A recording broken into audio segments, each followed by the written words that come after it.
3 cent സ്ഥലം ഞാൻ വാങ്ങിയതാണ്.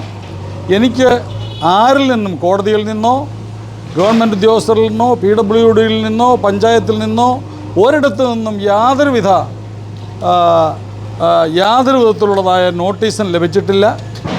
ഒരു ദിവസം രാവിലെ വന്ന് ഞാൻ കെട്ടിയിരുന്ന മതിൽ ഇടിച്ച് നിരത്തി, 2 അടിയിൽ ആ മതിലിടിച്ച് നിരത്തി എല്ലാം താറുമാറാക്കിയിട്ടിട്ട് പോയി. ഇവിടെ സ്വാഭാവികമായി ഇതിൻ്റെ ഭാഗമായി 1-2 തവണ അദ്ദേഹവുമായി ബന്ധപ്പെട്ടുകൊണ്ട് ബഹുമാനപ്പെട്ട കുന്നിക്കോട് CAയുടെ മുമ്പാകെ ഉൾപ്പെടെ ഇതുമായി ബന്ധപ്പെട്ടുകൊണ്ട് ചർച്ച നടത്തുകയും ആ ചർച്ചയുടെയൊക്കെ അടിസ്ഥാനത്തിൽ അദ്ദേഹത്തിനോട് കാര്യങ്ങളെല്ലാം പറഞ്ഞു മനസ്സിലാക്കി കൊടുത്തിട്ടുള്ളതുമാണ്. പക്ഷേ പിന്നെയും ഓരോ പ്രയാസങ്ങൾ ബോധപൂർവമായി ഉണ്ടാക്കി ഇവിടെ ഈ സ്ഥലം PW ഏറ്റെടുക്കാൻ വരുന്ന ഈ സ്ഥലം അതിന് സമ്മതിക്കാതിരിക്കുന്ന സാഹചര്യമാണ് ഇവിടെ നടപ്പിലാക്കിക്കൊണ്ടിരിക്കുന്നത്.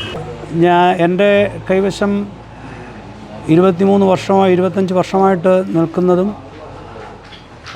ഏകദേശം 45 വർഷമായിട്ട് എൻ്റെ കുടുംബത്തിലുള്ള വസ്തുവാണിത്. ഞാനൊരു NRI ആണ്. അവധിക്ക് വന്നിരിക്കുകയാണിപ്പം. എൻ്റെ വക 3 സെൻറ്റ് സ്ഥലം LAC പട്ടയം 365/84 പിടവൂർ വില്ലേജിലെ അനുസരിച്ച് കമലാക്ഷി അമ്മയ്ക്ക് പതിച്ചു കൊടുത്തിട്ടുള്ളതാണ്. ആ സ്ഥലം 3 സെൻറ്റ് ഞാൻ വാങ്ങി 30 സെൻറ്റ് പകരം അവർക്ക് കൊടുത്തിട്ടുള്ളതാണ്. അത് ഈ പ്രമാണത്തിൽ പ്രത്യേകം രേഖപ്പെടുത്തിയിട്ടുണ്ട്. 30 സെൻറ്റ് സ്ഥലം ഇന്ന സർവേ നമ്പറിലുള്ളതായ 25 സെൻറ്റ് സ്ഥലം കൊടുത്തിട്ട് 3 സെൻറ്റ് സ്ഥലം ഞാൻ വാങ്ങിയതാണ്. എനിക്ക് ആരിൽ നിന്നും, കോടതിയിൽ നിന്നോ ഗവൺമെൻറ് ഉദ്യോഗസ്ഥരിൽ നിന്നോ PWDയിൽ നിന്നോ പഞ്ചായത്തിൽ നിന്നോ ഒരിടത്തു നിന്നും യാതൊരു വിധത്തിലുള്ളതായ നോട്ടീസും ലഭിച്ചിട്ടില്ല. ഒരു ദിവസം രാവിലെ വന്ന് ഞാൻ കെട്ടിയിരുന്ന മതിൽ ഇടിച്ച് നിരത്തി, 2 അടിയിൽ ആ മതിലിടിച്ച് നിരത്തി എല്ലാം താറുമാറാക്കിയിട്ടിട്ട് പോയി. ഞാൻ കോടതിയിൽ പോകും. എനിക്ക് ഏകദേശം 10 ലക്ഷം രൂപയുടെ നഷ്ടമുണ്ട്. ആ നഷ്ടം ഈ PWDയുടെ അസിസ്റ്റൻറ്റ് എഞ്ചിനീയറും ഇത് എടുത്തുകൊണ്ട് വന്ന ആളുകളും അതുപോലെ ഈ JCB ആളുകളും അവരാ നഷ്ടം നികത്തിത്തരാൻ ഉത്തരവാദികളാണ് എന്നുള്ള കാര്യമാണ് എനിക്ക് പറയാനുള്ളത്. ഈ വസ്തുവിൽ റോഡ് പുറമ്പോക്കുണ്ടെന്ന് ആരോപിച്ചുകൊണ്ട് PWDയിൽ നിന്ന് ഒരു നോട്ടീസ് നമുക്ക് വരുവാൻ ഇടയായി. അതിനനുസരിച്ച് ഞങ്ങൾ ഹൈക്കോടതിയിൽ അതിന് കേസ് ഫയൽ ചെയ്തിരുന്നു. ഇത് ഇടപെട്ടിട്ടുള്ള ഒരു അനധികൃതമായ ഒരു കയ്യേറ്റമാണ് എന്ന് ഞാൻ ബോധിപ്പിച്ചുകൊണ്ട് ഹൈക്കോടതിയിൽ ഇതിൻ്റെ വിവരങ്ങൾ കാണിച്ചുകൊണ്ട് കേസ് ഫയൽ ചെയ്തിരുന്നു. അതിനൊരു വിധിയും ഉണ്ടായിട്ടുള്ളതാണ്. അത് കഴിഞ്ഞ ഒക്ടോബർ മാസം 27-ാം തീയതി അതിനൊരു വിധി വന്നിട്ടുണ്ടായിരുന്നു. അത് നമ്മളെ കേൾക്കണമെന്നും ഈ വസ്തുവിൽ പുറമ്പോക്കുണ്ടോ ഇല്ലയോ എന്ന് അറിയുന്നതിനായിട്ട് താലൂക്ക് സർവേയറിൽ നിന്ന് ഒരു സർവേ നടത്തണമെന്നും.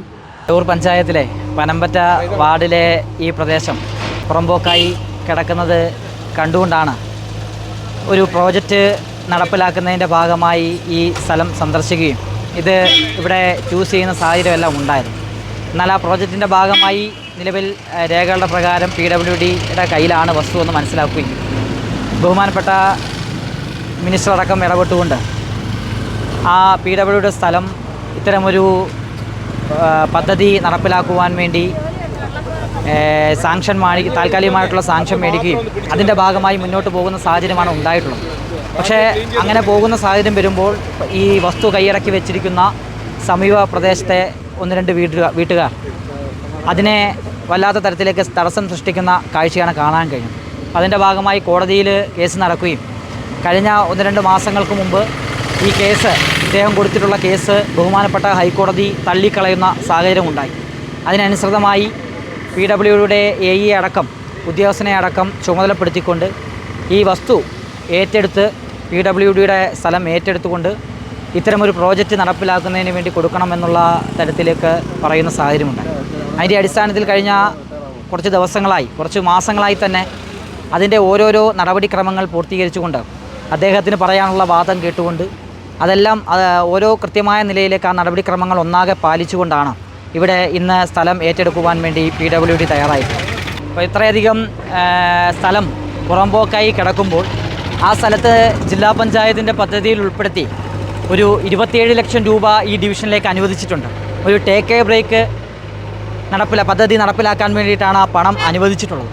അത്തരം ഒരു പ്രോജക്റ്റ് ഇവിടെ വന്നു കഴിഞ്ഞാൽ എന്തോ ബുദ്ധിമുട്ടുണ്ടാകും എന്നൊക്കെയുള്ള എന്തൊക്കെയോ തെറ്റിദ്ധാരണകൾ അദ്ദേഹത്തിന് ഉള്ളതിൻ്റെ ഭാഗമായിട്ടാണ് ഇത്തരം ഒരു പ്രയാസങ്ങളൊക്കെ സൃഷ്ടിക്കുന്നത് എന്നുള്ളതാണ് ഇതിൽ നിന്ന് മനസ്സിലാക്കാൻ വേണ്ടി കഴിയുന്നത്, അദ്ദേഹത്തിൻ്റെ വാചകളിൽ നിന്ന് മനസ്സിലാക്കാൻ വേണ്ടി കഴിയുന്നത്.